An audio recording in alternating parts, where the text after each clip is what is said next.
only thing I ever wanted to do was becoming a musician.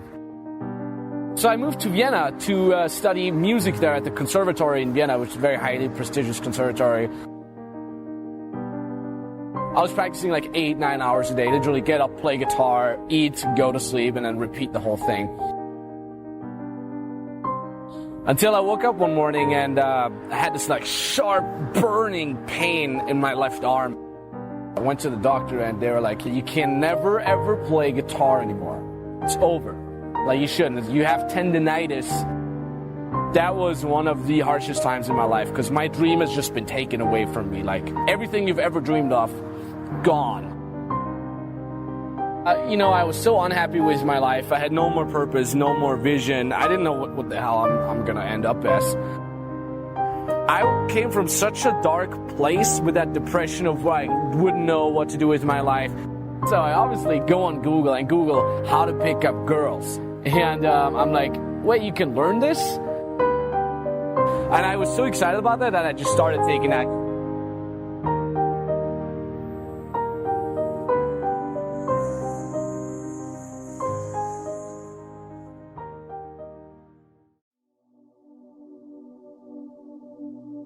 I talk to so many smart, fantastic, ambitious, idealistic, hard-working kids, and they're right out of college, they're in their entry-level jobs, and I'll ask them, how's it going? And they'll say, I think I'm gonna quit. And I'm like, why? They say to me, I'm not making an impact. I'm like, you've been here 8 months, right? They treat the sense of fulfillment, or even love, like it's a scavenger hunt, like it's something you look for. My millennial friends, they've gone through so many jobs. They're either getting fired, it was mutual, or they're quitting because they're not making an impact, or they're not finding the thing they're looking for, they're not feeling fulfilled, as if it's a scavenger hunt. Love, a job you find joy from, is not something you discover. It's not like, I found love. Here it is. I found a job I love. That's not how it works. Both of those things require hard work. You are in love because you work very hard every single day of your life to stay in love. You find a job that brings you ultimate joy because you work hard every single day to serve those around you, and you maintain that joy. It's not a discovery. But the problem is the sense of impatience. It's as if an entire generation is standing at the foot of a mountain. They know exactly what they want. They can see the summit. What they can't see is the mountain. This large, immovable object. That doesn't mean you have to do your time. That's not what I'm talking about. Take a helicopter, climb, I don't care. But there's still a mountain. Life, career fulfillment, relationships are journeys. The problem is, this entire generation has an institutionalized sense of impatience, and do they have the patience to go on the journey to maintain love, to feel fulfilled, or do they just quit and on to the next, dump and on to the next, ghost and on to the next? I'm doing what I enjoy doing. It's like other men like to play golf, so they play golf every chance they can. So you don't say to them, how come you're playing golf today? You played last week. It was the same with me. To me, it is such fun creating characters, writing stories. It's an exciting life. And when you do something that you know the fans seem to enjoy, that gives you such satisfaction, you don't want to stop. Being interested in what you're doing. I know my father, the poor guy, it was during the Depression, and he was out of work most of the time. So his life was shorter, and it was because there was nothing really that he was doing that could interest him. But I think if you do what really excites you, it just keeps you going as long as possible. Believe it or not, I almost never have been stuck on anything. Writing comes very easily to me. Everything else in the world is tough. But writing, I don't have any problem with that. I can't write fast enough to keep up with the things I want to say. I think whatever you do, you should do what you most want to do and what you're best at. Too many people don't really do what their heart's desire is, but they try to do something else because they think, well, it'll be easy to get a job or to make money. And if that happens, then when you're doing it, you feel like you're working. But if you do what you really want to do, you feel like you're playing. It's easier for you to do. I know I wanted to be a musician when I was young, but I had no talent for it. If I had wasted time trying to be a musician, I'd have either been a failure or I'd have been just an ordinary musician. But I love writing also, and it came easier to me. So I figured I'd stay with that. I think you have to do what you do best and what you enjoy.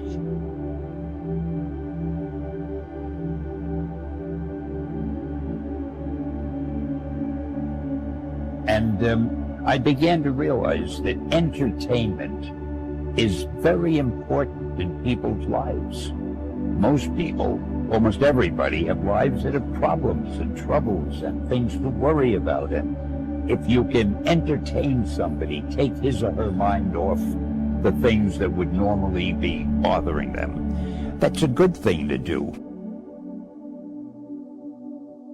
Mostly, I've just enjoyed everything I've been doing, and I think my professional life has been a source of much pleasure for me. There just should be no fear. You know, I think that's, just always remember kind of being pummeled by fear early on and feeling like, God, if I could have just gotten rid of that fear earlier, this might have been a little bit easier.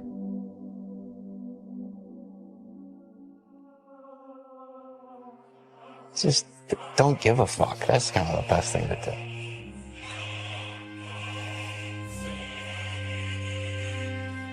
My future lied in just working a factory job like everybody else does.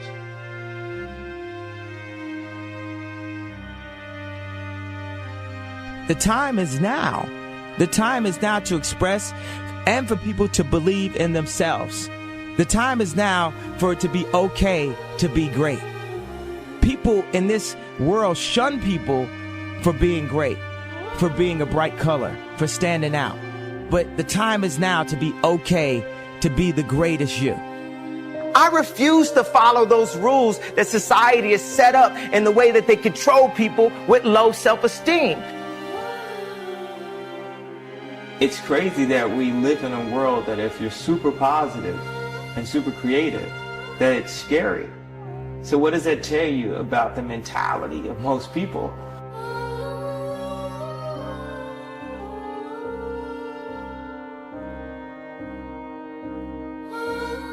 You don't have to know how to make a movie. If you truly love cinema with all your heart and with enough passion, you can't help but make a good movie.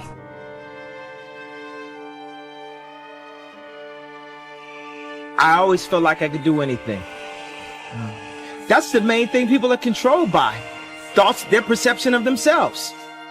They're slowed down by their perception of themselves. If you're taught you can't do anything, you won't do anything. I was taught I could do everything. You got nervous that somebody else was right who was talking to you, who maybe was in a position of power, like that their opinion somehow was right or better than yours, and somehow you could never stop to think like, no, it's just different. You just think differently than I do, and that's okay, but I'm not wrong. And you see, you can get filled with such fear, and it's really easy to just get your heart broken and kind of sort of beaten.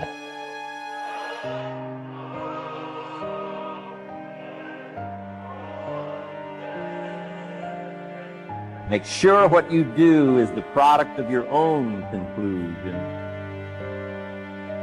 How to take back your life when you're broken. Someone wrote in saying they've lost it all. They've lost money, relationships,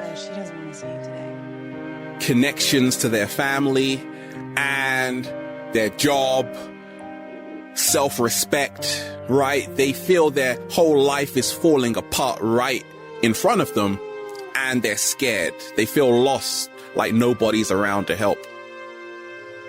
I'm gonna tell you a very simple secret. It's okay to fall. Say it again, Ralph. It's okay to fall.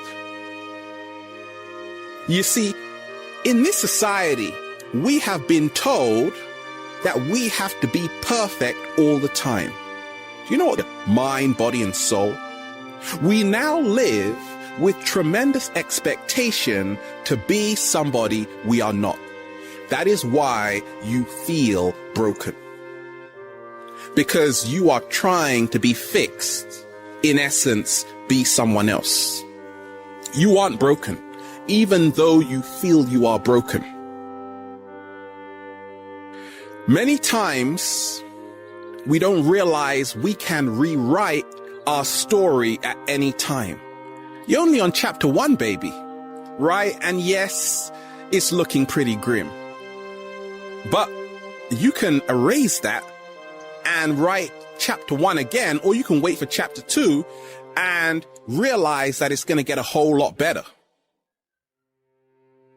You see, it's really in the hardest moments you learn the most about yourself. You're pushed to the limits.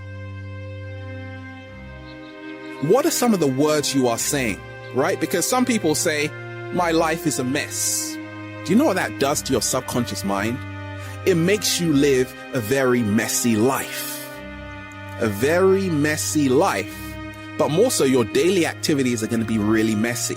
Because you have said that, the word is now bond, and that means you have to justify what you've just said through your daily actions. And what you think is broken may just be a temporary state. No, it is. Because this too shall pass.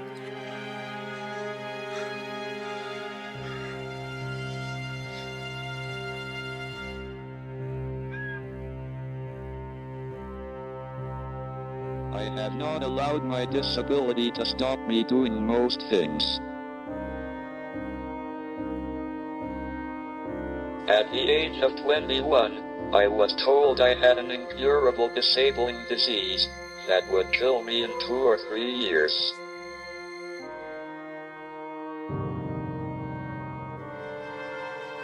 My motto is there are no boundaries.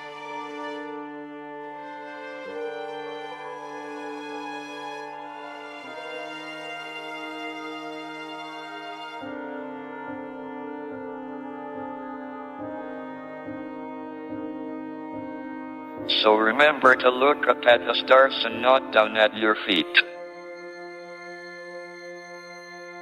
Here's a guy who cannot walk, who cannot speak, who cannot move independently. And yet, somehow, he still found a way.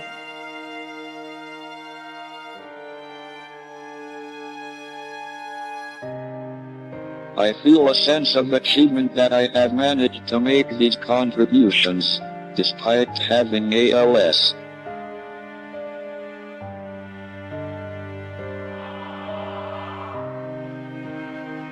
All my life, I have sought to understand the universe and find answers to these questions.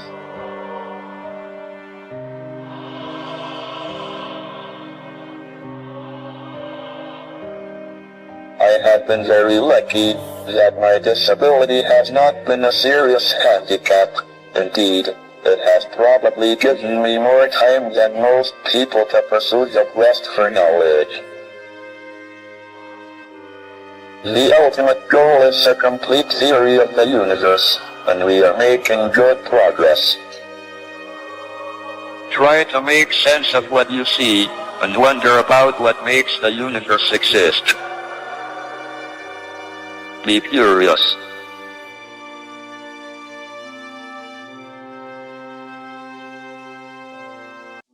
And however difficult life may seem, there is always something you can do and succeed at. It matters that you don't just give up.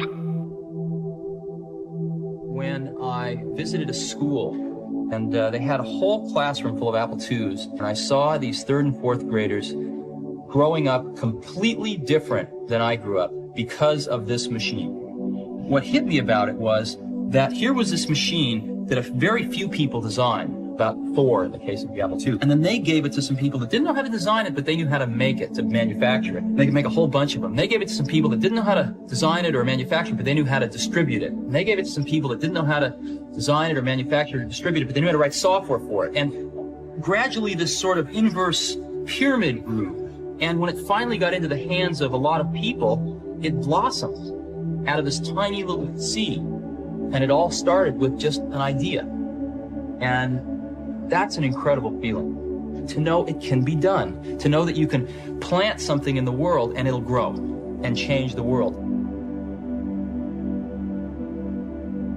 I didn't have a choice. I didn't have a choice. When you have a dream, and the dream isn't something you dream and then it happens, the dream is something you never knew was going to come into your life. Dreams always come from behind you, not right between your eyes. It sneaks up on you.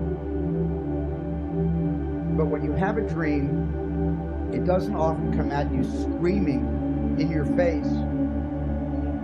This is who you are. This is what you must be for the rest of your life. Sometimes a dream almost whispers. And I've always said to my kids,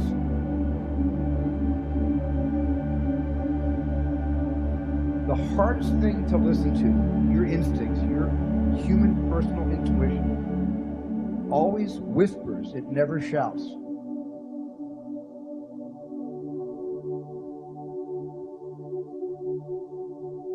Very hard to hear. So you have to, every day of your lives, be ready to hear what whispers in your ear. It very rarely shouts.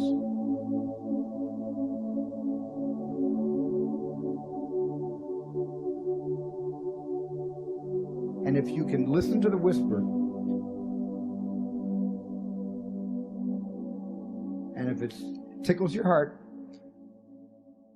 and it's something you think you want to do for the rest of your life,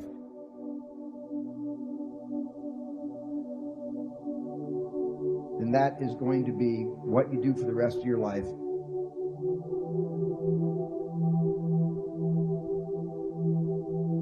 I didn't have a choice. I didn't have a choice. I dreamed for a living. Years later, I realized, well, that's exactly what I do. I dream for a living. This is what I've done all my life. This is what I wanted to do with my life.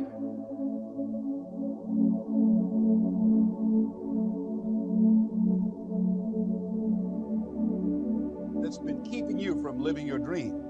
That's been keeping you from doing some things that you would like to do. Just think about those things. And how do we begin to handle that? Abraham Maslow said that the life is about growth. And he said, you can either go back to your comfort zone, and there you won't find any growth, or you must be willing to go forward and face your fears again and again and again. Because you're never going to have a fear-free existence. I mean, some fear is acceptable and legitimate. There are some things that you really should be afraid of. Now, you shouldn't allow it to immobilize you. You acknowledge it, you take it into account, and you carry yourself accordingly. There are times that we should